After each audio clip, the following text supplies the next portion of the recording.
There has never been more choice for fans of cinema. Movie studios and streaming services are releasing content every week, yet somehow, to three guys living in the UK, the choice of what to watch has never been more difficult. Led by celluloid junkie Dave, industry professional Jim, and sci-fi nerd Fish, the guys chart the rise and fall of the 1990s from the very beginning in the spirit of education, conversation, and wanting to learn as much as possible about what was cool then, what's still cool now, and everything in between. We invite you all to take the journey through the 90s. Repeated. Welcome to the 90s Repeated, the movie podcast where we revisit the best films of the 90s from the very beginning, with me, Dave, Jim, hello, and Fish. Hello there. This week it's March 1990, and we're repeating John, the director of Die Hard and Predator McTiernan's adaptation of Tom Clancy's subaquatic submarine thriller, say that 5 times fast, The Hunt for Red October. Cue the trailer. Don de la Fontaine, guys. The most brilliant commander in the Soviet Navy. Ramey has trained most of their officer corps. He's nearly a legend in the submarine community. From the best-selling novel by Tom Clancy. From the director of Die Hard. Give this man a chance. My orders are specific. Battle stations. Sean Connery, Alec Baldwin, James Earl Jones, Scott Glenn, Sam Neill. The Hunt for Red October. So The Hunt for Red October was released on March 2nd, 1990, starring, wait for it, Sean, should have given it to the Marx Brothers, Connery, and Alec. The gun went off! I don't know why! Baldwin. Sorry, that was John Travolta in Pulp Fiction, wasn't it? Oh man, I shot Marvin in the face. Why the fuck did you do that? I didn't mean to do it. It was an accident. It had a budget of 30 million and went on to gross over 200 million worldwide, a smash hit. Shall we do the normal what was top of the charts? It's becoming a bit of a staple. Now, just for reference, it's 1-1. Jim's got 1, I've got 1. I'm keeping score. Oh, is it? Here. Okay. Well, we've done 3 episodes of this podcast, so hang on. This is our 4th episode, so how it's 1-1, I don't know. But yeah, don't know. Pass. Pass. We'll say it's 1-1, and then keen listeners can see where we've gone wrong. Exactly. Okay, so yeah, I have no idea what this is, but here we go. Hello Fresh. Delicious meals. Sorry, this is an advert for Hello Fresh. Back to the song.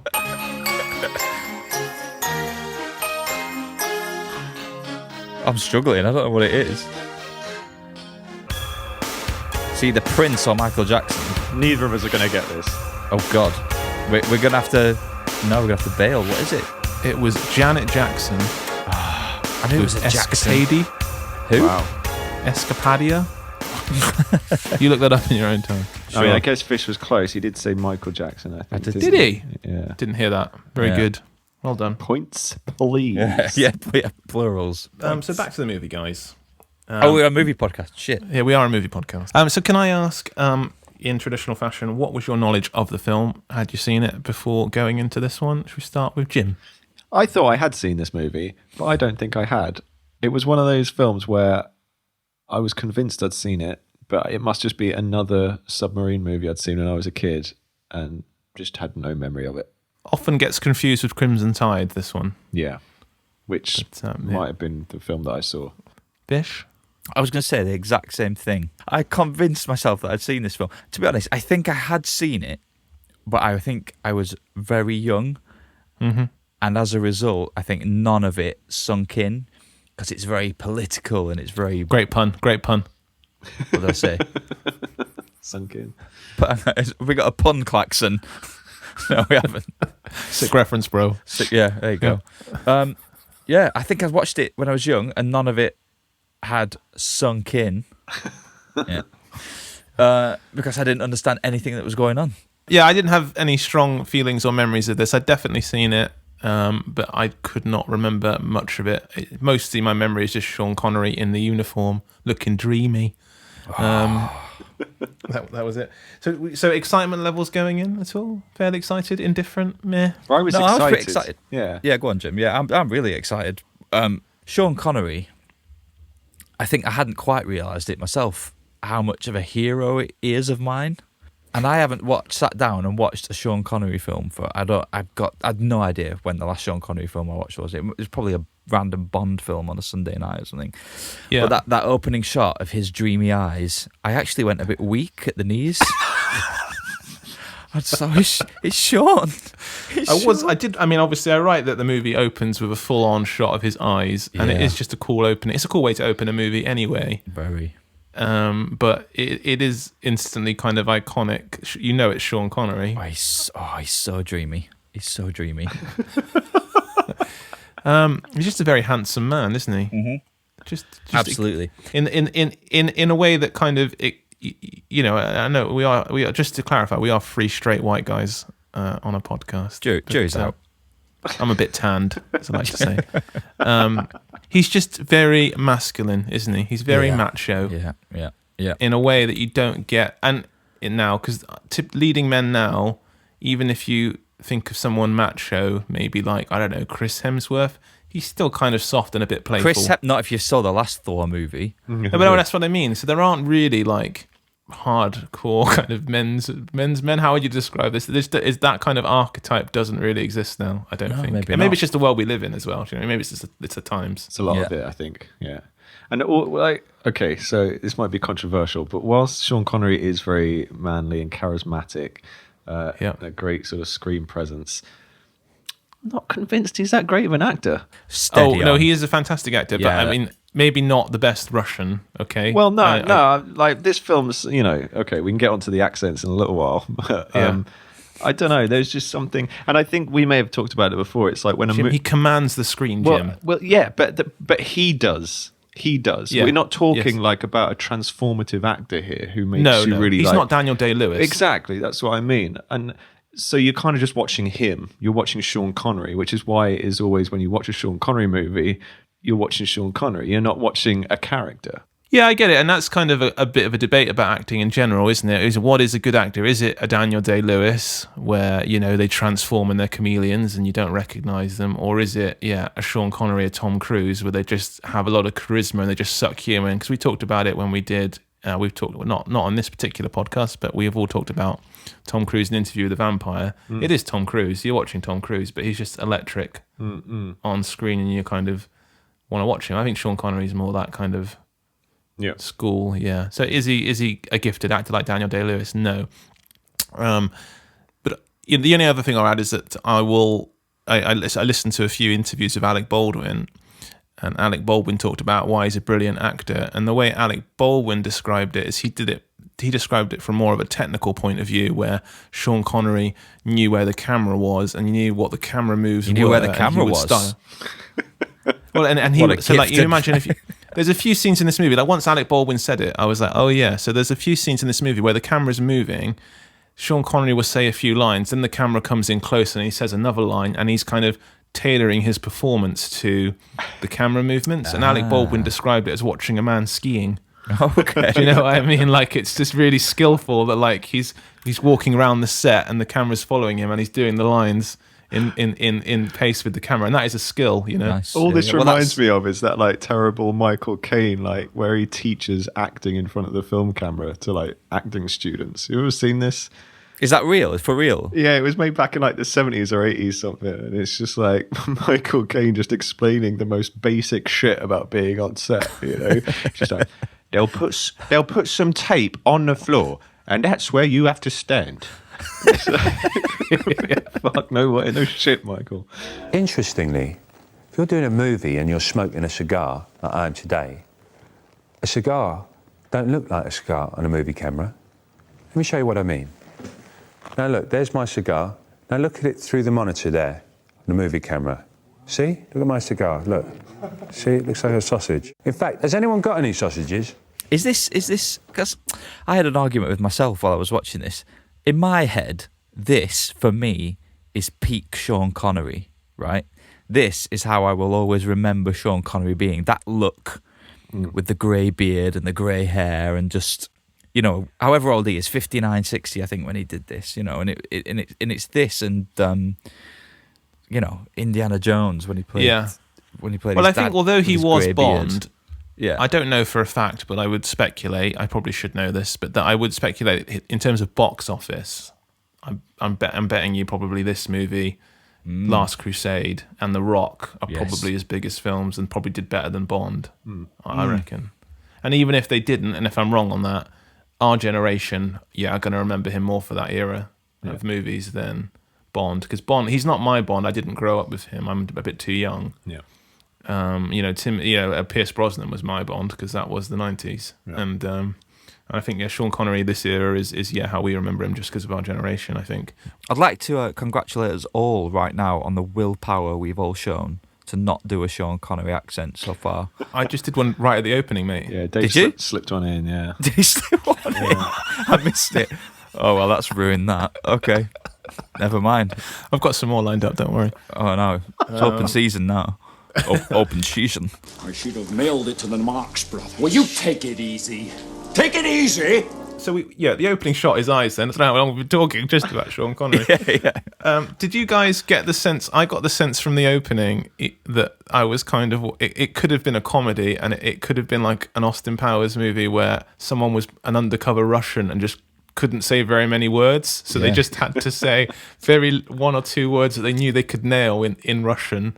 So it's like Sam Neill from Jurassic Park and Sean Connery on the top of a sub, and Sam Neill's like in Russian, cold, isn't it? And then Sean Connery's like, cold.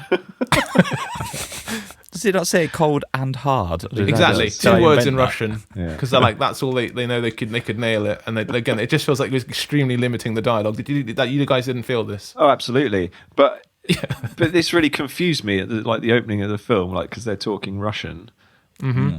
Obviously knowing that neither of them are Russian. Yeah. And kind of think, well, how long are they going to keep this up for? Yes. Oh, excellent. I mean, I guess I knew that what was coming, but this part of the fun of the movie is how they get out of this. If Jim's already thinking it. I was wondering if they were going to do that the whole film and if it was a subtitle job. But yes, we'll talk about that in a minute. So once they have their kind of really forced dialogue in Russian that I think did prompt a little bit of a chuckle from me. Yeah. We get why we're here. We get 90s cinema. We get Sean Connery and Sam Neill from Jurassic Park on a full-blown replica of a submarine. And the camera pulls back in such a way as to go, look, audience, look at this spectacle. Look, we've got a real sub. Yeah. And instantly, I don't know if you guys had the same thought. I had this thought of, this was how movies used to excite us, just by showing things that were quite large and obviously cost a lot of money. Yes, yeah, for real. Before we just computerized everything. Absolutely. And we're like, and I think, Top Gun Maverick, in the year of our Lord 2022 is the biggest movie going. And I think audiences still respond to something big that they know is expensive and real. And the same reason people like Mission Impossible Fallout is that Tom Cruise is on a real helicopter or a real plane. I feel like real things that are large and impressive on camera still have the ability to draw people in. It's just that they don't do it. It is all CGI, and I think we know on some level that it's CGI. Yeah, absolutely. Yeah. What did you guys think? Wow, real sub, big sub. I did. Yeah. I had questions. I haven't looked up the answers because I was hoping you'd feed me the answers. Oh yeah, well they built the real sub, the top of it, and those other boats were towing it basically, but it is the real top. They were. Oh right, okay. Yeah, yeah. It doesn't go under the water. So it is a replica floating submarine. Just the top bit. That's incredible. I did read though that they got an actual sub to surface occasionally so they could film. Yeah, I can believe that. Yeah. Wow. So then I guess we are, once we get out of this, we're introduced to Alec Baldwin. Now, I did joke at the beginning about Alec Baldwin, and I do feel a little bit guilty about that. So I will say that obviously, unfortunately what's happened to Alec Baldwin in recent years is a tragedy, and someone did lose their life. And although I made a cheap joke about it, I do apologise. And, it is a serious thing. I'm not going to joke that much. I actually really like Alec Baldwin as well. He is kind of a very divisive character. He's had lots of very public meltdowns. But I think he's one of these people that I just think is just human. Yeah. And unfortunately, he's had very public failings, but he's also, if you ever listen to him speak, I don't know if you guys have an interview, he's like one of the most eloquent speakers I think going, and he's really quite, sensitive and emotional and well read and just compassionate, and I just think he's really. Yeah, I watched a video of him. I think it must have been just after Sean Connery had died, And it's this video of just him in his car. Yeah, I saw that. Yeah, yeah, and he's just talking to his phone, presumably, just about Sean Connery, and it's a really tells a great story. Yeah, I don't know if you remember it. Fascinating watch, really good. There's this moment, I think it's at the end of the film, he and I are on the deck of this submarine. It's the end of the movie, The Hunt for Red October, and he has on this leather jacket. And I said, wow, that's a really beautiful jacket. And my God, I said, who's the designer? Who made that? He said, the costume department made it for me. I said, oh my God. He said, yes, it's custom made. I said, wow, that's really beautiful. You should all have them make one for you as well. I said, you're kidding me. He said, no. You should get the wardrobe man here. I'd like Alec to have this leather blouson jacket. One of my favourite Alec Baldwin kind of observations or moments is he did an episode of Comedians in Cars Getting Coffee with Jerry Seinfeld. Oh, yeah, yeah. And Jerry Seinfeld described Alec Baldwin as a prime bit of steak, as in he's on the surface he's a real like man's man, masculine, but then he's marbled with streaks of gay. And I just thought that is actually quite an amazing description of Alec Baldwin, because he does have these little quite camp affectations. Yes, he does. That are very funny and knowing, and I think I've listened to quite a lot of Alec Baldwin. I think he grew up in or spent a lot of time in the theatre around a lot of gay men and has picked up a lot of that. And he acknowledges it and knows it, but that's a large part of his character and his humour. This was Alec Baldwin's big shot at the big time, really. This was it. And I think he's always been slightly remorseful that he was not a big, huge star.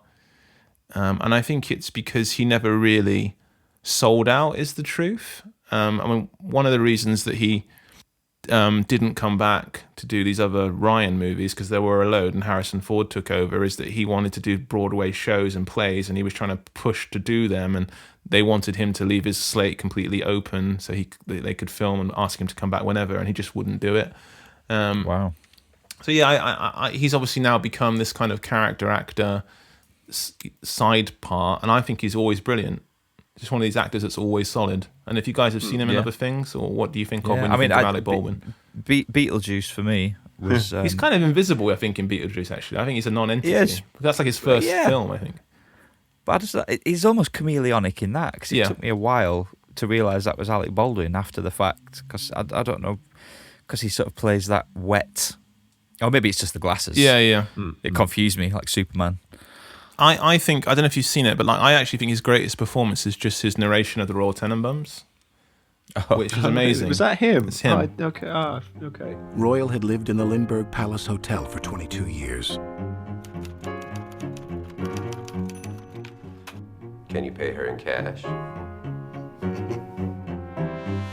He was a prominent litigator until the mid-'80s, when he was disbarred and briefly imprisoned. And was it Glenn Ross? Yes, that was again. That was quite famously, like Mamet won I think the most prestigious award you can for Glengarry Glen Ross for the play, and then when he wrote the movie, Alec Baldwin's part was a new part, and everyone was like, "Why are you doing this? Because you already won this award." But he wrote additional stuff for Alec Baldwin. No, okay. So his just going back to this whole thing though. So going into this movie, I didn't realise that it was a Jack Ryan movie. Okay. Okay. So I was obviously aware of, Clear and Present Danger, Patriot Games, and then the other things that have come since then with John Krasinski and blah blah blah, all the rest of it. Yeah. So Affleck. Of course. So I had no idea that this was a Jack Ryan movie. The first one. Yeah. Yeah, exactly. And it kind of. I was then thinking, well, why didn't Alec Baldwin play Jack Ryan later in the movies, in the other adaptations of these things? And I think, whatever choices were made around that on Alec Baldwin's part or the producer's part, I think it's also the fact that this isn't a Jack Ryan movie.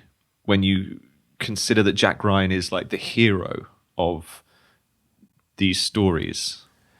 And there's just not enough screen time given to him, or he doesn't come across as being the hero. No. I don't know if maybe that's also to do with the fact that Sean Connery kind of steals the show. Yes, absolutely. From him.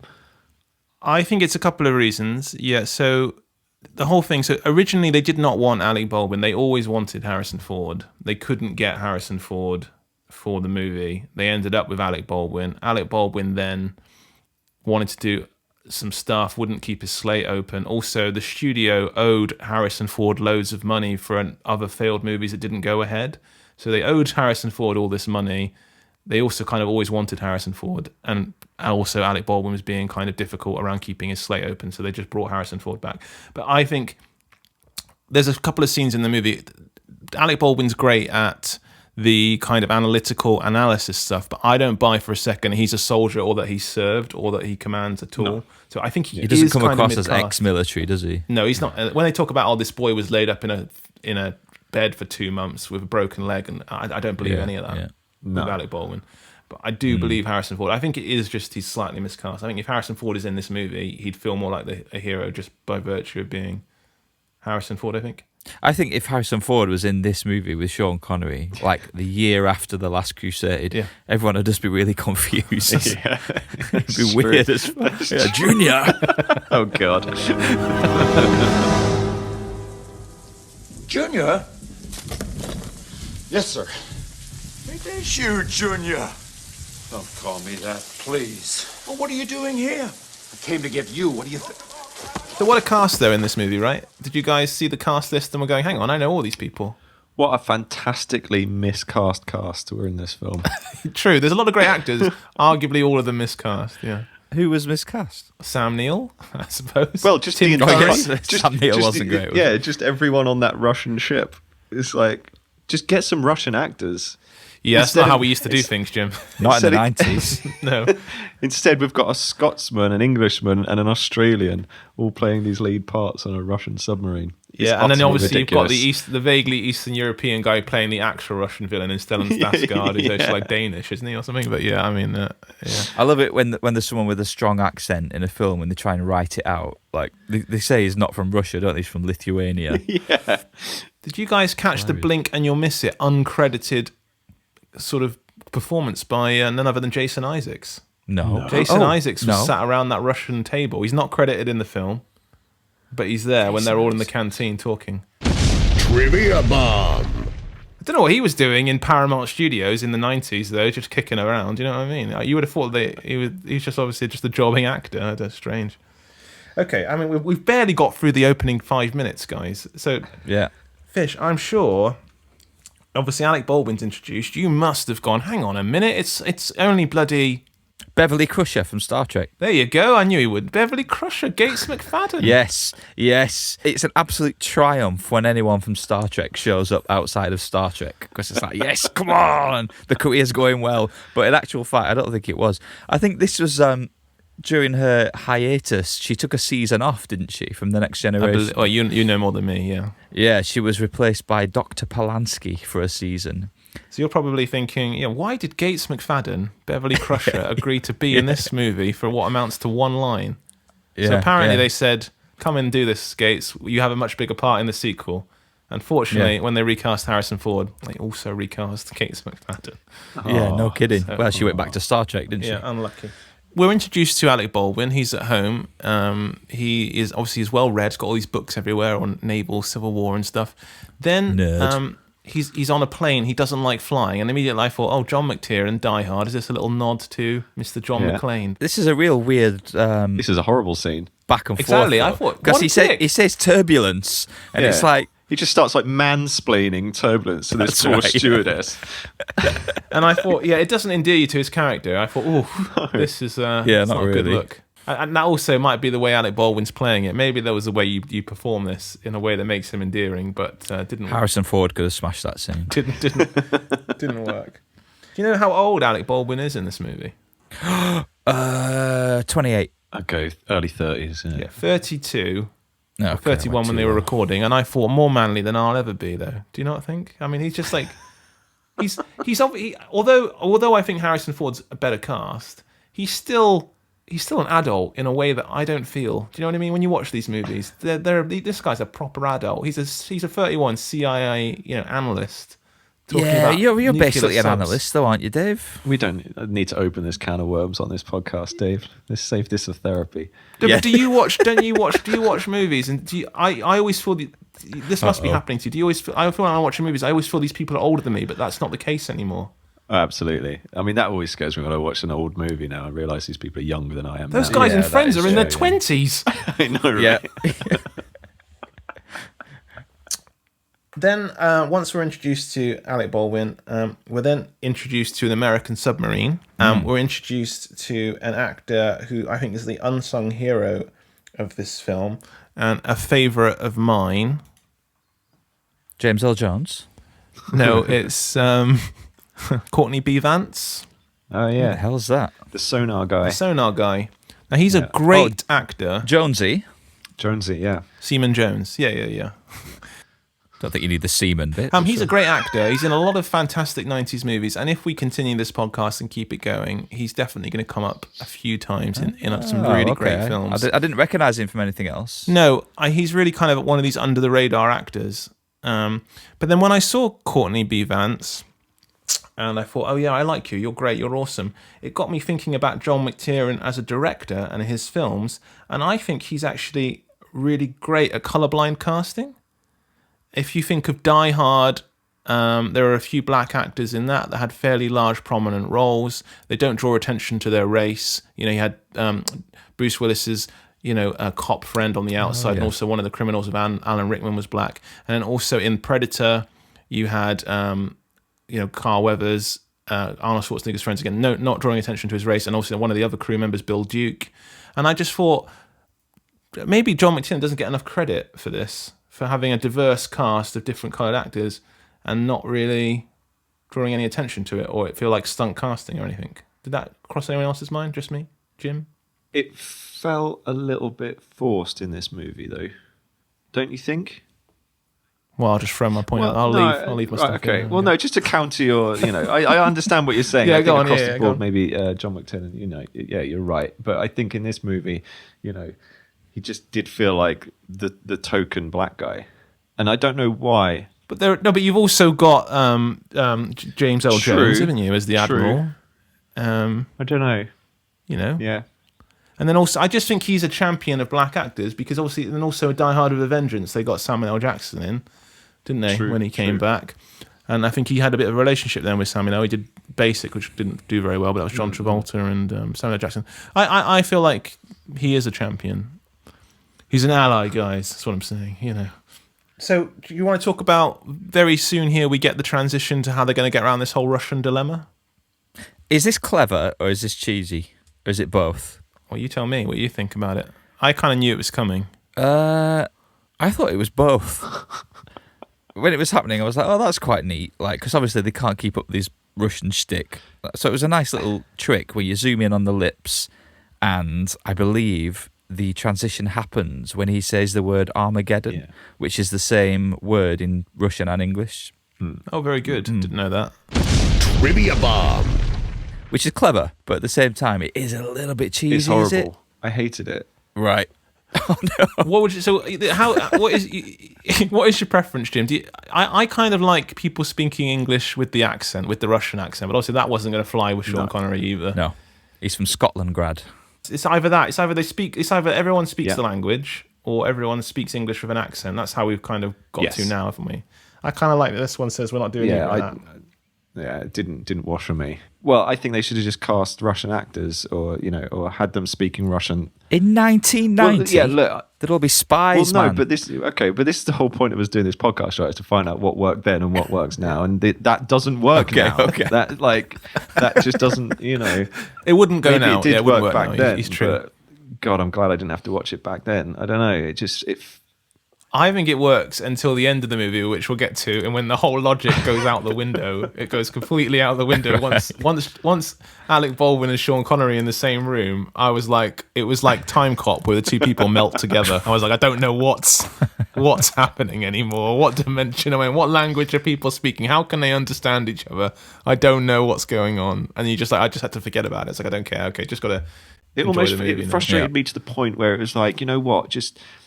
Let's rewrite this script. Like the story's good, the concept's good, but let's not make it a Russian sub. I don't know. It all just felt very kind of misjudged and higgledy-piggledy to me. I was like, I think you just have to switch your brain off and enjoy.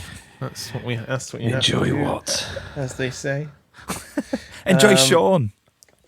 Yeah, I'd like to point out as well while we're here, because I don't think we barely talked about the movie. I want to keep talking about Sean. Yeah. Sean Connery, right? Here we go. Best wigs in the history of the show Absolutely business. Right? superb. Yeah. Unbelievable. And I'm not being sarcastic. I'm not. Literally, that is the best toupee I've ever seen. You can't tell. And I didn't even know that Sean Connery was bald. But bald. I think either you told me, Jim, or one of our other friends told me this about 5 years ago. And it was only then I was like, what? He wore a toupee even when he was in James Bond? Well, did you not the notice? whole time. Did you think he was wearing a bald wig for Indiana Jones?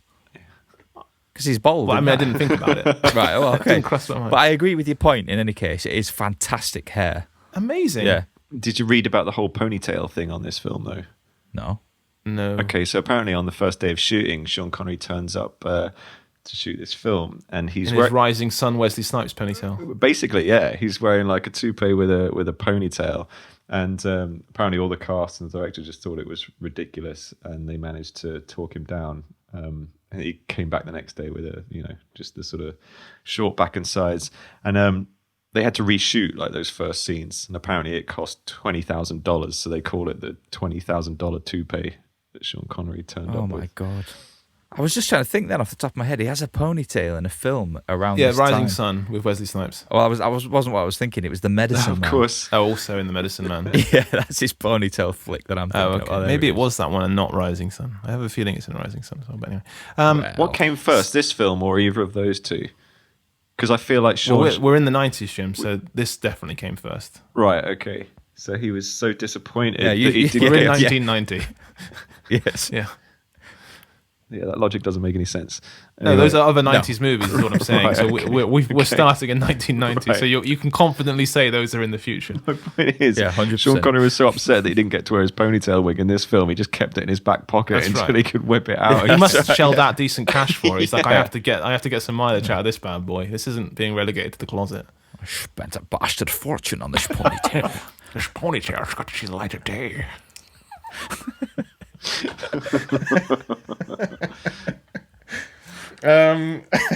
Fuck this film. Let's just do Sean Connery impressions for an hour.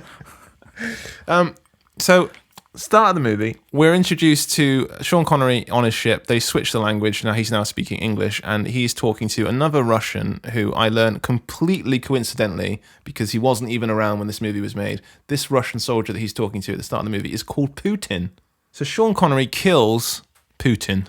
Great death. Yeah, really good death, because like Putin, he stamps on his neck or something, and then he's looking up and he's dying, and his eyes are all dilated, and he's shocked, and he doesn't know what's going on or why he just killed him, and it's all quite horrific. Yeah, emphasises Sean Connery as a badass. Well, it's like his that's a character, realistic rather. depiction of death. He's just like, oh my god, I don't know what's going on, I'm dying, and look of fear. Great little performance by that guy. So you guys obviously maybe not familiar with the movie, didn't know what was going to happen. Heads must have been spinning at this point, right? I knew the broad strokes of it, actually. Somehow I knew that it was about a defection. Oh, okay. But then that is planted quite early on. Still. Yes, but I think the movie, well, the trailer certainly doesn't tell you, and the movie wants you to think that maybe he's a nutcase. They want you to believe that there's a potential that he is just nuts and may launch nukes at America. That is the kind of tension of the film, isn't it? Until the middle when they reveal that he is defecting. But I'm getting from you guys that maybe you never really believed that he was a nutcase and was going to fire missiles on America. No, I never thought he was a nutter. I always believed he was an actual genuine defector. Yeah. Which is why there's no tension in this movie either. Like, completely. There's some tension at the beginning when you've got to find the ship. I certainly felt it. That there's like a pressure, like this ship is rogue. We have to find it. It has nukes. But then I feel like, once they reveal that they are defecting, there's no real threat. The tension comes from, are they going to rescue Sean? I guess is he gonna make it off the ship? Is he going to be okay? And it's kind of like that's the tension. But I think you're right. I don't think there's ever really a risk that he's not going to get away with it. No. So around 36 minutes into the movie, once we're introduced to all the characters, so this is like textbook, guys, textbook movie stuff. Half an hour in to the movie, nice, is where we get the scene where all the Americans sit around the table and they lay out the plot. They're like, this Russian ship has gone from Russia. All these Russian subs are after it, and then the American goes, "Oh my God, we got a madman on our hands." And then Alec Baldwin does the whole, "Yeah, you son of a bitch, I got it. This guy wants to defect. He's coming over to us. He wants to defect." Round about this moment in the film, I was wondering, who is this movie for? I'm still wondering. It's an all-male cast, right? Yeah. There are no women in this film, other than Gates's walk on, walk off. Yeah. Right, so I don't think this movie, unless if you think, it's actually aimed for everyone. There's no female characters in the movie at all whatsoever. So I guess I feel like this movie was like for our dads. Like if you couldn't release this movie as it exists now. I guess is what I'm saying. This movie couldn't come out now. There's no way you could have an all male cast, and these are all actors of a certain age as well. They're all kind of older men. Yeah. So I think this movie is for like dads. This is like a dad movie, isn't it? Well, I suppose so. As I said at the beginning, I saw it as a kid and didn't understand any of it. I think it is for dads, and I also think we're the kind of age where we are dads now. So now this movie is for us, and I think, I'm not even sure. Again, like this movie would appeal to us at our age now if it was released. I don't think guys like us would go see this movie if it came out now. No, I don't think so. I mean, I think there's a lot of things wrong with this film, so I struggle to. I guess what I'm saying is, I don't know who it's for. I don't know who this movie was aimed at. Like, because it felt like it was sold as like an action movie, which barely passes on that front, I think. Except for the last 20, I think. Yeah, but even then, it's still not very strong as an action movie. No. It's kind of a cat and mouse movie. I don't know. Yeah. And that it kind of falls into that. But then, again, the tension's not enough to make that a kind of genre. Should we just talk? Yeah. Should we talk broadly how we felt about the film? Because I think Jim's kind of saying it. I watched this movie twice. The first time I watched it, I was a little bit distracted. I was a bit hungry, and I didn't really like it, and I was a bit bored by it. And then the second time, I'd eaten a full meal. Phone was turned off upstairs. I sat down and I watched it, and I actually really enjoyed it the second time. What the fuck? I had a really good time. In just like it was. I just enjoyed the kind of slow pacing of it, and it's very. I don't know if you guys picked up on the score, but the score's very subtle, but does add a little tension. There's these little cues every now and then, these little things that draw you in, but it's not like bombastic and in your face. And I kind of appreciated this kind of slow, kind of tone of it all. It's like a little build. And I'm going to cut in here. Yeah, go on. I loved watching this. Yeah. Right up until the last 20 minutes, actually, I would say. When it goes full Die Hard. When it goes full Die Hard and it doesn't work. I was literally, because it's, if it's a thriller, I was thrilled. I was like, this is great. I don't know what's going to happen. Who's defecting? Who's a baddie? Who's a goodie? Yeah. Oh, he's an analyst. Oh, he's abseiling down onto the submarine. It's exciting. Oh, what's going on? What's going to happen? I was like, I was into it, and I think I was into it because it wasn't boombastic and it wasn't over the top. It was just like a kind of a subtle character piece that was going on. I knew that you were going to like this movie. Who? You. Me? Yeah, because while I was watching this movie, I thought I was watching Star Trek underwater. Oh, for fuck's sake. Like, even to the point where one of the submarines is called the USS Enterprise. I was like, okay. You've got like Chekhov at one side shouting things. This is Chekhov's spin-off movie. Yeah. So yeah, I knew you were going to like it. Excuse me, sir. Can you direct me to the naval base in Alameda? It's where they keep the nuclear vessels. Nuclear vessels. But you didn't like it, Jim, because you didn't feel the tension. I guess, which I appreciate. I think it is lacking a little bit of tension. I guess I like the craft of it. I think we talked about it a little bit at the beginning. We talked about how they had a real submarine. There's a sequence as well in the film where Alec Baldwin goes into a submarine hangar, and there's all these guys working on a submarine. There's like sparks coming, and it's a big shot, and he looks up in kind of awe at the submarine. And we had a conversation via WhatsApp about how movies just lack this kind of. I think Christopher Nolan does it actually really well, but like a lot of movies lack these characters being in awe of things, and if characters are in awe, we're in awe. I think this movie has that. It has people being impressed or by the subs and by maneuvers and intelligence, and I think like if people on screen are impressed by things, we'll be impressed as an So in audience. answer to the question, who is this film for? It's clearly for me, isn't it? I think it's for dads. It's for Dads, older there you dads. go, I yeah. agree. Done. It is, and I just think. But I think, I think older dads are different now. Star Trek dads. Yeah, I think older dads in the past used to sit on a nice chair with a good book, and this was like the best-selling book of that year. Yeah. And so everyone was excited to watch the movie because it was this adaptation of this book that everybody had read. And that kind of whole genre of film doesn't exist, just because I'm not even sure people read that much anymore. Certainly book adaptations aren't a thing. It's not a big deal when some top-selling book is adapted anymore. No, I don't. I don't think that's true. What was the last big book adaptation, Jim? The Martian? 50 Shades of Grey. The Twilight series. Harry Potter. I went to see Where the Crawdads Sing recently. That was pretty good. Did you? Yeah. So and you were like, those crawdads aren't crawdadding enough for me. I preferred the book. What's a crawdad? What is a crawdad, Jim? It's a bird. All right, okay. On the subject of this being a big macho masculine movie, I loved that because of that you got lines like, all right, Ryan, we've unzipped our flies. It is a real macho movie, isn't it? Is it macho? Is it overly macho outside of Sean Connery? Oh, yeah.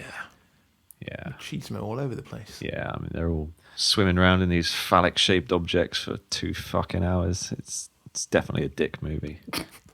Okay. Right. I think the last time I was talking actually about the movie and where we were with it was the big boardroom scene where Ryan lays out his idea that Sean Connery wants to defect. And then you get this, the guy that speaks directly to the president that comes over to him and eats up some scenery, doesn't he? Yeah. He comes over and he goes... He reminded me of Roger Rabbit, like Maroon cartoons. Do you know what I mean? The guy that ran Maroon cartoons in Roger Rabbit. It's like this weird kind of accent. And he's like, I'm a politician, which means I'm a cheat and a liar. And when I'm not kissing babies, I'm stealing their lollipops. Listen here, but then he also says, but it also means that I keep my options open. like those two statements were like the antithesis of each other. It doesn't make any sense. he's great. He eats some scenery. I enjoyed it. Then we get this scene where Ryan needs, I'm going to jump ahead a little bit, but the scene where Ryan gets on the sub, and the special effects are a bit ropey here, aren't they? We've kind of got some weird fake rain going on. I was like, this isn't so good. And then Ryan, again, Alec Baldwin, slightly miscast, I think, shouts at the pilot to go, if you've got 10 more minutes of fuel, then you use those 10 minutes. And I was like, I'm not feeling it, Alec. If it was Harrison Ford shouting at me, I'd be like, oh, better stay. There's 10 minutes. This guy's serious. Yeah. I enjoyed this scene though. This is my most enjoyable scene of the movie. I think him getting out of that helicopter. It was impressive. I liked it just for the stunt work. It was a good, awesome. Yeah. It's a real practical stunt as well because clearly there is a man dangling from a helicopter in front of this sub. Should we jump ahead to that? We get to the bit where Ryan and Sean Connery are kind of talking to each other via the periscope. Mm-hmm. Yeah. Good scene. It was all right. I think this is some of Sean Connery's best stuff in the movie, where he's like, give me one ping, Vasily, one ping only. Actually, let me Sean Connery that up. Give me one ping, Vasily. That's better. One ping only. I think the highlights of this film are basically Sean Connery's speeches, aren't they? Anytime he's doing a little monologue on the bridge, it's just brilliant. I'm glued to the screen. But there you go. Apparently I'm a buffoon, though. Gosh, this film's shit, and I loved it. No, I think it's a good movie. I really enjoyed it. The second time round. I don't know why Jim's being down on it. His first speech that he gives, like quite near the start of the movie. Comrades, this is your captain. It is an honor to speak to you today, and I'm honored to be sailing with you on the maiden voyage of our motherland's most recent achievement. And once more, we play our dangerous game. A game of chess against our old adversary, the American Navy. Yeah, it's kind of like, it just felt so out of place, like, because no one knows what's going on yet, and yet you're giving this like big speech about what's to come, and it's like, it's not like, to Sean Connery, The Rock, it's not like Ed Harris's speech, is it? Well, when he's sort of delivering that thing about why they're doing it. It just, it felt kind of awkward to me. No, fucking didn't. It was brilliant. I think it was brilliant too, actually. I don't know where you're coming from. A game of chess against our old adversary, the American Navy. Come on. Surely you mean adversary, old man. So, I mean, yeah. So the beginning of the movie, they introduce all the characters. We get the half an hour in, we get the jeopardy. Then Ryan jumps on the ship. There's some submarine battles with missiles and sonars. Now these being didn't fired work at each for me. other. No, all the underwater shots are all a bit murky. Can't really see what's going on. Cheesy torpedo shots. Didn't like any of that really. Yeah, didn't like that. Then when Alec Baldwin does get on the ship and they're all speaking English to each other, and my brain melts right at the end of the movie. Yeah, they just don't give a shit after that, do they? They don't. Yeah. Then it goes full Die Hard, where there is there's a saboteur on the boat. Yes, the chef. Yes. And then Alec Baldwin has to chase him down with a gun, and he starts quipping as well, doesn't he, Alec Baldwin? He does an impression of Sean Connery. Yeah, it's amazing. He also does a Sean Connery impression in the movie, yes, which is very funny. Amazing. Ryan, some things in here don't react well to bullets. Yeah, like me. I don't react well to bullets. Because it's like, oh, hang on, you're doing an impression of him with the Scottish accent. Yeah. It's just none of it makes any sense to that. But yeah, I love that. So this is where I do feel like the movie goes off the rails a little bit, and it is like we're on Die Hard on a submarine, and Alec Baldwin is no Bruce Willis. Yeah. Also sweating a lot. Like there's a shot of him, and he's sort like of covered in dripping like with- oil though. Yeah, that's supposed to be water and oil. It's weird because like the Russian shoots some pipes, and Alec Baldwin gets spat with some liquid that's very hot. I'm like, surely he would have been burned alive. It's like it's hot enough for him to go ow, ow, ouch, but not hot enough to kill him. I mean, just the fact that this whole cook, being like, I mean, Christ, this guy's been given so much screen time earlier in the film. It's like, oh, no shit, he was the guy doing this stuff. It's like, hey, guys, let's just get another shot of that cook because we really need to make sure people know what's going to happen here. Goddamn cook! Оставите в покое! Now, Yeah, I'd forgotten about the cook. Oh, fuck. That's ridiculous. So I was like, oh my God, it's the cook. Fish, let me tell you, this is what a film degree buys you. It's this kind of insight that me and Jim are showing. I love right it. now. Do you know what I mean? It's so when there's an extra in a movie, we just know we know. I think they should have just, like, when Sean Connery's eating that steak or whatever and having that conversation, I just wanted him to, like, take a bite and go, oh, who cooked this? And just look Exactly, this just the steak's cook a just standing in the corner. Steak's a little bit raw, winks at the camera. Hang on a minute. The chef doesn't know what he's doing. How long's the chef been on board? Oh, he's new, sir. He's a new chef, sir. Someone sabotaged this food. That's Oh, Christ. that's Ensign Two-Face. He's only been on the ship for Ensign a week. Two-Face. Yeah. I think it comes before this, but we get this whole fucking forced emotional thing with Sam Neill's character as well, where he sits and talks about how he wants to retire to Montana. I love this. But this And is then- actually when we realise that they're good blokes, these Russians. Yeah. Oh, yeah, okay. Yeah. He gets Funny shite. bit of trivia, actually. I really wanted to see Montana. Yeah, funny bit of Oh, trivia is God. that, I don't know if you know this. Sam Neill unfortunately he talks about wanting to go to America, have two wives, a wife in a different state. What a guy. And wanting to retire to Montana, then unfortunately gets killed by the two-faced chef. They can't see you if you don't move. And says that he never got to saw Montana. Jurassic Park opens with the guy in Montana looking at dinosaur bones, so that is a cool little trivia. Ah, okay. Not deliberate, just a fun coincidence that the opening shot of Jurassic Park's in Montana There with you Sam go. Neill, which was like the next big movie that he did. Yeah. That's why Sam Neill took that film. Oh yeah, it was fate. Yeah. Trivia bomb. So you could, if you want, do some 360-degree chess and go, actually, Sam Neill didn't die on the Red October and was given another identity as a paleontologist in Montana, and it's the same character in Jurassic Park. I'm going with There's a that. new I love identity it. Yeah, I mean, okay, so I mean, they get away with it at the end. I'm not going to go into the machinations of how Sean Connery manages to defect and get away with the ship. Basically, they fake blowing up the sub, don't Yes. they? Did you understand what was going on at the end here? I mean, I did on the second one. Yes. Absolutely. They managed to, some missile gets fired at them by the other Russian submarine. They managed to do like a 360 and make this missile go back on the ship that fired it at it. I don't even know if that's possible. Probably not. No, it's probably not. A lot of this shit isn't You possible. would think that if I fire a missile, that there's something built into that missile that means it can't then come back and hit me. No. It knows the ship it They came from. mentioned I mean, I the don't word know. homing once, so it's either detecting movement or heat or something. I don't. I wouldn't want there to be a risk if I fire missiles that I could somehow end up with this missile coming back and blowing me up. Yeah.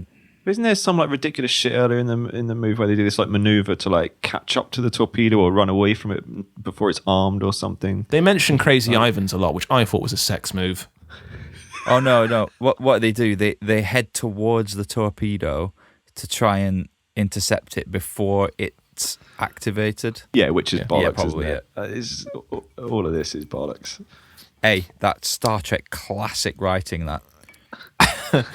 And then we get a final shot of the movie, which just got some real dodgy blue screen. Can't defend it. I hated that. What was happening? I don't know if it was blue screen. I mean, it was blue. No fucking kidding. They used to use this different technique, Fish, where it was like silver and gold, wasn't it? And that's how they used to do it. This feels like maybe it was, blue screen. It looked for the first awful. early gen blue screen. Yeah. Did not look good. They looked pretty bad. Yeah. Should we go to categories? I love the way that I like that we've just confused ourselves with this. We've barely talked about the film, and we're done. But we did. We somehow filled an hour. We have. So, That's great. Yeah, we talked about that movie. Yeah. Is there anything else you want to say about The Hunt for Red October? It'll probably come up in categories. It'll come up in categories, yeah. Let's jump. This week's episode is sponsored by Hammer and Sickle Recruitment, specializing in last-minute military recruitment for Russian submarines. Don't set off to sea with a clogged toilet or a long voyage without a professional chef. Hammer and Sickle will get you out of a pickle. All candidates loyal to Mother Russia. Put your feet up, get yourself a cup of tea. It's time for categories. Any memorable lines from this movie? No real memorable lines from this film, I don't think, apart from Sam Neill's awful death line. I would like to have seen Montana. I think it's memorable speeches. The best line and the best scene is Sean's speech when he's broadcasting to the crew. I think it's iconic. It's a classic Sean Connery scene. It's you know what? I'm gonna do this from start to finish in a Sean Connery accent. Here we go. This is me in my worst Sean Connery accent. I'm gonna do this entire fucking thing because it's iconic. Oh, he's really doing the whole thing. Need some Can we get some bagpipes playing in the background? Comrades, this is your captain. It's an honour to speak to you today. I'm honoured to be sailing with you on the maiden voyage of our motherland's most recent achievement. Once more we play our dangerous game, a game of chess against our old adversary, the American Navy. For 40 years, your fathers before you and your older brother, I've gone real Scottish now, played this game and played it well. But today, the game is different. We have the advantage, and it reminds me of the heady days of Sputnik and Yuri Gagarin when the world trembled at the sound of our rockets. Well, they will tremble again at the sound of our silence. The order is engage for silent drive. Fucking hoorah! Come on, Sean.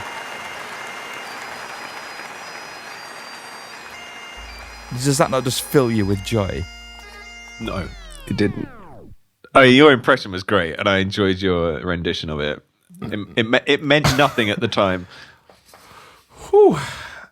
Next category, guys. Recast this. We talked about throwing Harrison Ford in there. Were there Russian actors in the 90s? Russian 90s actors. They're all gap in the market, I think, for Russian actors. So yeah, there you go. There was nothing. No one doing the rounds in the 90s. That's why they got Sean. If you're doing this now, you'd get old Hannibal, wouldn't you? You'd get old Mads Mikkelsen. Mads Mikkelsen, definitely. Who else is there? I mean, Mads Mikkelsen isn't Russian either. He's also right. Well, Danish. Name one Russian actor now in 2022. There aren't Russian actors now. Well, then what the fuck is this conversation about? They'd still do the same shit now, then, wouldn't they? They would, absolutely, yeah. So Jim from The Office, the American Office, plays Jack Ryan in a Jack Ryan series on Amazon Prime. Would Jim from The Office work in this film? In The Hunt for Red October? Would you believe Jim from The Office? He'd be even more wiped off the screen than Baldwin was. Yeah, I think so. You need someone who you can feasibly believe is an American soldier, and that's what's good about Ford. But actors and soldiers don't really go together. Do you know what I mean? They're quite polar opposites. So it is hard to find, someone that can believably pass as a hardened military. There's a couple of famous ex-military actors, though, isn't Adam there? Driver. That's who I was trying to think of. Yeah, Adam Driver. That's right. Adam Driver would probably make a decent Jack Ryan. Yeah. I think. Yeah. Who plays the son of Han Solo, played by Harrison Ford, who was very Jack good, Ryan. yeah. Yes, Oh my this God. is excellent Subconsciously, casting. that's why it works. I love this. Yeah, we've cracked it. Kill the lead with this movie. If I tell you what, again, if they'd killed Alec Baldwin halfway through this, much better film. Come on now. If he's off halfway through, I'm like, whoa, I don't know. He's the only one keeping it together, though. But no. If it wasn't for Alec Baldwin, they'd have shot. Courtney that. B. Vance could have taken over the helm. Could have come up. You can't kill Jack Ryan, though, can you? It's supposedly his movie. No, you can't kill Jack Ryan. But if this movie wasn't a Jack Ryan movie, if it was just a movie, it's much more interesting if Alec Baldwin dies. Kill anyone. Could have killed Sean. It wouldn't have made any difference. Well, you can't kill Sean. He's the whole reason this movie. Well, he's the whole reason. If it's like, oh, Sean died, but we got the sub, everyone will be like, I don't care. But what if Sean? Don't care about the yeah, sub. but if Sean Connery died, and then the crew continued on the mission they thought they were on, yeah, like, do you know what I mean? Like, you could have gotten rid of Sean Connery. It wouldn't have mattered. There still would have been a threat to American soil, wouldn't there? And the Russians still would have. But you're saying get rid of Sean Connery and make the actual threat that this sub is going to fire nukes at America. That would have been a more entertaining movie, I think. I disagree. I think it's more of a B movie then. You're right. If it was actually a crazy Russian submarine captain is going to fire nukes at America, maybe it is more fun. But it is a B movie then, isn't it? It isn't a layered character piece that we get. Fuck off. Yeah, all right. Layered character. Okay, sure. There was no food in this movie. I'm not eating anything that cook's making. Trust me. All right. Brilliant. Definitely not. Yeah, that's the point, Jim. That cook could have. Why is he firing guns and going gung ho? He should have just poisoned the frickin'. There you go. He spiked everyone. Kill Sean Connery. He becomes the new villain of the movie. Right. Should have just. What's a Russian delicacy? Caviar. Is it potatoes? Russian. Hang on. Vodka. Russian, Pretty sure vodka and caviar are like Russian steak. Yeah, that's basically it, isn't it? That's why they're all mental. 15 traditional Russian foods. What's number one? All of this so I can retroactively put a good joke in here. Borscht is a beet soup. Is that how you say it? Borscht. Borscht. Okay, here we go. You ready? That's a good point, Jim. Why was this Russian firing guns at them? He should have just poisoned the borscht.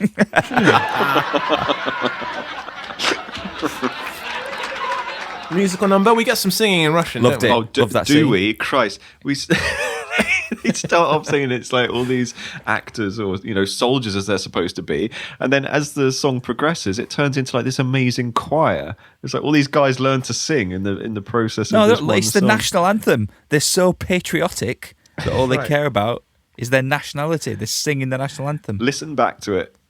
What? It starts off as like a bunch of Jim, have you soldiers. ever been to Russia? They've all got beautiful voices. Wait, That's just are how they they doing like sound over there. 5-part harmony and stuff? Yeah, by the end of it, you've got tenors, you've got like falsettos going on. It's ridiculous. Союзный Русimi Республик Свободных Caterpillar engaging. Намикая Рус, дружбы народов, надежный оплот.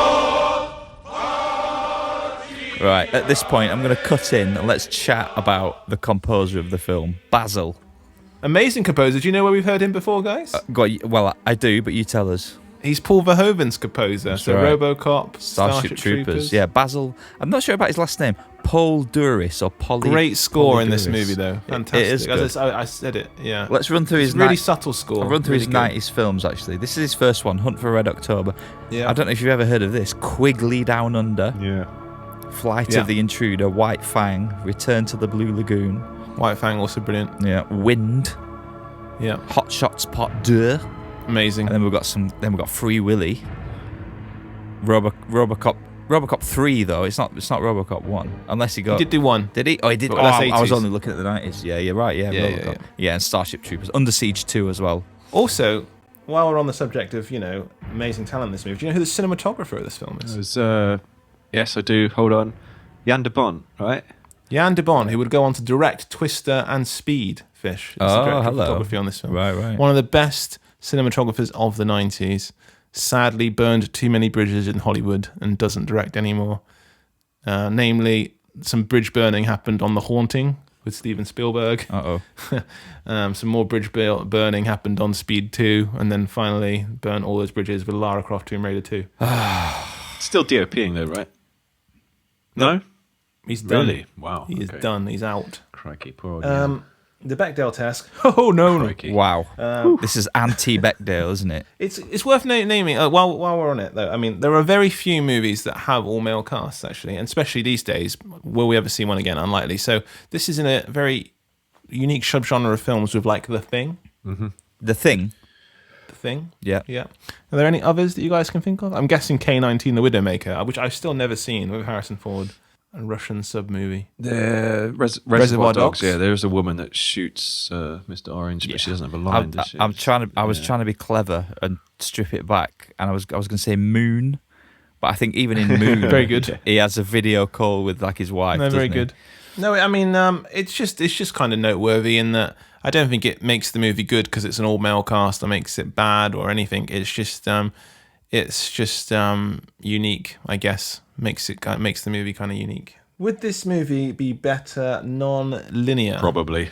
I think it would have been, actually. Yeah. How would that work? How would it work? I don't like that we find out Sean Connery's intentions middle of the movie. I'll take that point, yeah. I would rather we didn't know anything that was going on. So maybe the first half an hour you don't know, and then once you know that he's a good guy, just play that out for as long as possible. Then you can go back and show us him having conversations about Montana and being good or whatever. Sure. I don't know exactly how it would work. I just feel like we lose some tension in knowing that Sean is going to defect and isn't a maniac. And I agree with Jim's point that you could have had it been a bit more suspenseful if it was a bit more ambiguous. Does another movie do this better? Have you guys, should we go with submarine films? Have you guys seen, there's some classics. Have you seen U-571? It's a kind of a 90s favourite of mine with Bill Paxton. Is that the one with Matthew McConaughey? Matthew McConaughey. Yeah, I think I saw it at You the can time. pretty much guarantee I've seen none of these. Okay. I mean, the kind of gold standard is Das Boot, isn't it? Das Boot, yeah. I love Crimson Tide. I do think that you hit on something, though, Jim, in that Star Trek movies are kind of sub-movies to a degree. Yeah. And when we watched Undiscovered Country, which we have done together, that it does bear a lot of similarities to this. Yeah. To the extent, I remember seeing a bit behind-the-scenes documentary that the set designer intentionally closed in the sets from the previous film to make it more naval and submarine-like. So that is true. How do you guys feel about submarines? Do you think you'd get claustrophobic? Would you go on one? I was going to ask this question because I think Jim alluded to the fact that he might have a hint of claustrophobia at one point. Indeed, yeah. And I was wondering. I can do it. I'd love to walk around one and have a look. Knowing that you could get out, though. Yeah, but I would never be submerged in one. That would be horrible. My worst nightmare. Yeah. Or men as well.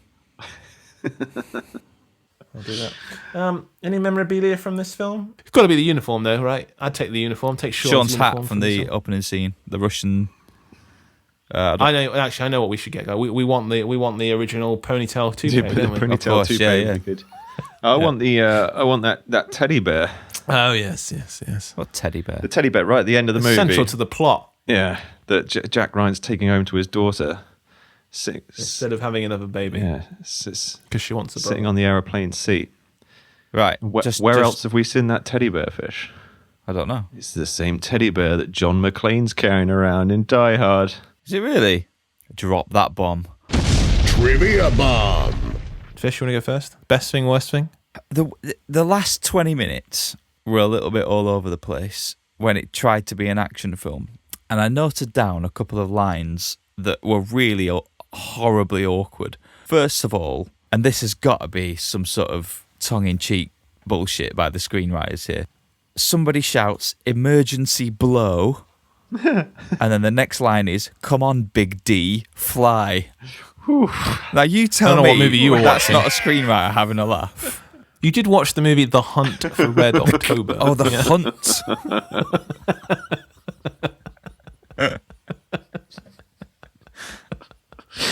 Oh dear. I'm surprised they got Sean for that one. He was definitely... He definitely would have been wearing that ponytail.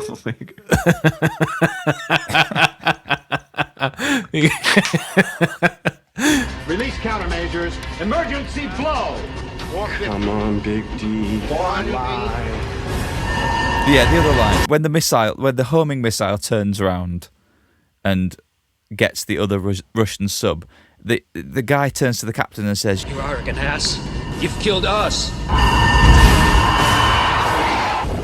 Yeah, it's not great. I picked up on that. Yeah. It was horrible. I just didn't like the end of this film, basically. I thought the best thing about this film was the technical achievement. It's well shot. It looks great. The sets are awesome. The miniature work, even though you can't really see it that well, I think is pretty good. It's quite a tactile film, isn't it? Yeah, it's quite like. But I think that it's like it feels real. Yeah, absolutely. It feels tangible. It doesn't feel fake in a way that movies obviously today do feel fake a lot of the time. I think that's why, because it did win. It won the Oscar, didn't it? I think for best effects. For sound editing. Sound editing, yeah. I thought that's right. Yeah, and it got nominated for another couple of technical awards, I think. But unfortunately, that was the only redeeming thing I found about this film. I thought the story, the acting, the script, it didn't work for me at all. I was not confused because the storyline is not that complicated to follow, but I just didn't think it was executed very well. I didn't care about anyone. I didn't know who the hero was. I didn't know who. I think. Come on, but I don't I know who it's supposed to be. But I didn't feel that. I didn't get any of that, and I just thought there were so many plot holes and things that just didn't make any sense that I just couldn't get invested in it at all. I will say, in terms of a character's arc, Jack Ryan does not have one, right? Because you think most heroes, they have like a big, there is like a journey that they go on. Harry Potter, kid, locked up in his closet, becomes confident, becomes a hero. Jack Ryan is kind of an arrogant know-it-all at the beginning of the movie, and he's an arrogant know-it-all at the end, and he doesn't really go on any kind of journey. So I do think, again, that's maybe it's why it feels like it's not his movie. Yeah. He's just he's kind of a bit one-dimensional. But then Sean Connery doesn't go through any kind of journey either, I don't think. He starts out with an intention, and he gets to it at the end. There's no, he doesn't realise his mistakes halfway through. No. There's nothing in this movie. It does exactly what it says it's going to do. And it goes from point A to point B with no tension, nothing where you think, I just, Don't convince me this movie is bad, because I enjoyed it. Utter dog shit. Remake, sequel, or Paul Feig gender swap. Now, this is a unique situation where Paul Feig gender swap, I think, is a good idea. I think we need a sub movie where it's just a bunch of women on a sub. And I think that's a fun comedy. You take the cast of Bridesmaids and you put them on a submarine, I think I'd watch that.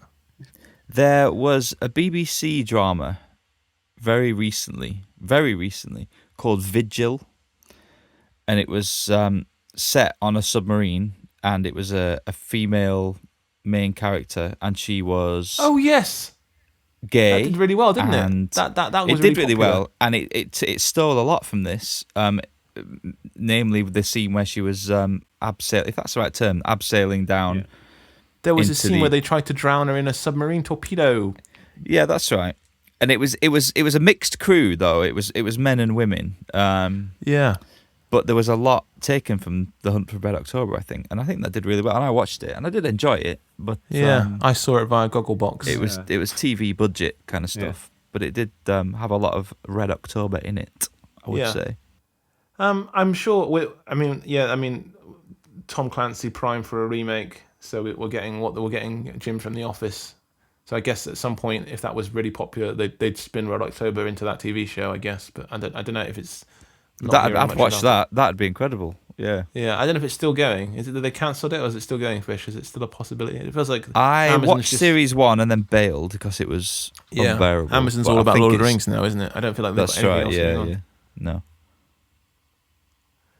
No. What's not woke? But there's nothing sexist or offensive about the movie itself, I don't think. Not about the movie, no. Is this the point where we splinter off and talk about Sean Connery's infamous. There's an infamous video of Sean Connery advocating the slapping of women. Play the clip. Years ago, you did an interview, which may come back to haunt you. You know what I'm going to say, right? No. Okay. You did an interview in which you said, not the worst thing to slap a woman now and then. As I remember, you said you don't do it with a clenched fist. It's better to do it with an open hand. Yeah. Remember that? Yeah. Yeah. And I didn't love that. I haven't changed my opinion. You haven't? No, not at all. You think it's good to slap a woman? No, I don't think it's good. I think it's bad? I don't think it's that bad. I think that it depends entirely on the circumstances and if it merits it. Yeah. What would merit it? Well, if you have tried everything else, and women are pretty good at this, they can't leave it alone. They don't want to have the last word, and you give them the last word, but they're not happy with the last word. They want to say it again, and get into a really provocative situation. Then I think it's absolutely right. To give her a good slap? Yeah, absolutely. What if she gives you a good slap back? Well, then you get into another area. I mean, then maybe she's getting to like it, and then it becomes something else. I don't know. But seriously, I think that it's the last resort. He's not going to do it because he wants to do it. Wait till people see this interview. Are you going to get mail? Might get some female. I'm not defending that clip, nor do I think anyone should. No, you shouldn't defend the clip. What I like about it is that he doesn't back down. Absolutely. Though. He gets put into a corner by the presenter, and he just says, "Well, I haven't changed my opinion." Have you heard? And she's done, and it's like, well, whatever you think, he doesn't give a fuck. That boy. It reminds me of another story that Alec Baldwin told about Sean Connery. Now, this one you have to search a little bit harder to find. It wasn't. But Alec Baldwin said on the wrap party, he said one of his fondest memories of Sean Connery was on the wrap party for Red October. He was at the wrap party, and Sean Connery was with his wife, who's a very petite little European lady, and Sean Connery. There was people going around with trays of champagne, and Sean Connery would take a glass of champagne, and she'd slap his wrist and go, "No, no champagne for you," and then he'd grab some salmon or and she'd slap his hand and go, no salmon for you. And then apparently Sean Connery turned to Alec Baldwin and went, "Well, don't think it's going to be much of a party." That was Alec Baldwin's favourite moment of Sean Connery. I love it. Oh dear. It's almost Ace Ventura. Yeah. Lovely party. Pity I wasn't invited. Legacy of the film. It's Alec Baldwin's biggest movie. It just is. Yeah, it is. It is his biggest film. In terms of like big movies that Alec Baldwin did starring against somebody else, there was this. He did a movie with Meryl Streep, and he did The Edge with Anthony Hopkins, which is one of my favourite movies. Love The Edge. The Shadow? But that's it. Yeah, The Shadow, actually, you're right. The Shadow was another chance at him being a leading man. I think The Shadow also bombed. Yeah. Mission Impossible, of course. He's then supporting, isn't he? That's right. Yeah. It's a shame, isn't it? 'Cause it's kind of like Ray Liotta. How he kind of had this like one great movie or this lead role, and then kind of never went. Obviously done some great supporting stuff, but never really got a chance of being that leading man that he should have been, sort of thing. Yeah, I'm not sure. I think Alec Baldwin. It's a really weird one because Alec Baldwin looks like he should be a leading man, but he is great as a character actor. Whereas Ray Liotta should probably never was going to be Liotta. We're still doing it. Probably never was going to be a leading man. I just don't think he looked like a leading man. He was a little bit too scary looking to be like broad appeal on the front of a poster. But Alec Baldwin, I think in the 90s, doesn't look too dissimilar to like Tom Cruise.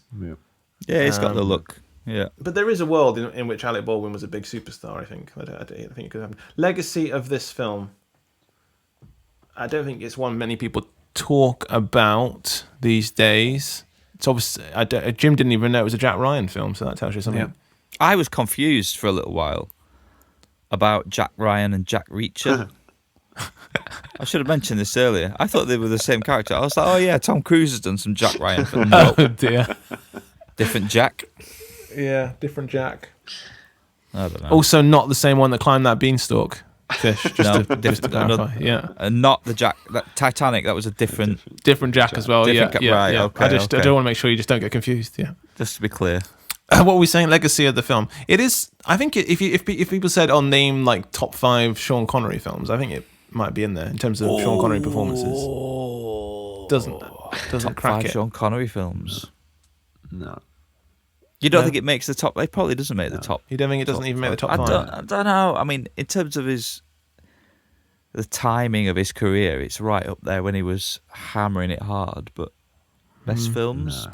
I don't think he doesn't have Mostly enough. Bond He films, doesn't aren't have they? enough scenery to chew, does he? In this, No. I think Indiana Jones is Connery's I love best it. Well, film. Last Crusade's the best. Yeah, I It's love it. incredible. Love it. It's the best. It's the best. I think the tides really turned, on Last Crusade, because I remember in the 90s going, Last Crusade was the best, and everyone would look at you like you were a freaking nut. What are you They were talking idiots. about? It is Clearly, the best. Raiders is the best. Nah, and I used to always say Last Crusade, and these days I feel like we've come around.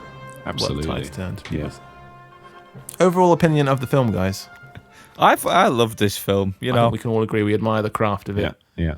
I will never ever watch it again. I think it was awful, awful piece of work. Oh boy, It's a waste of my life. I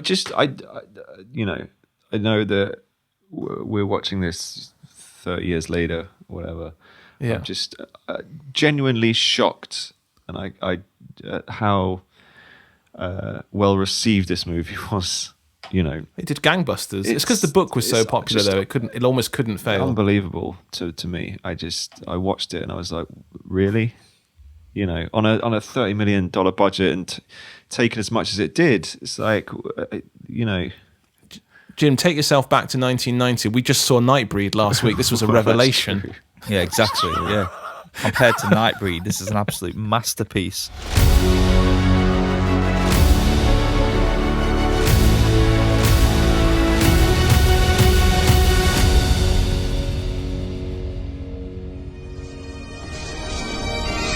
My time here is over. You must go and search out Katana. It'll take the power of you both to destroy the shield. Will I ever see you again? Who knows, Highlander? Who knows? Go.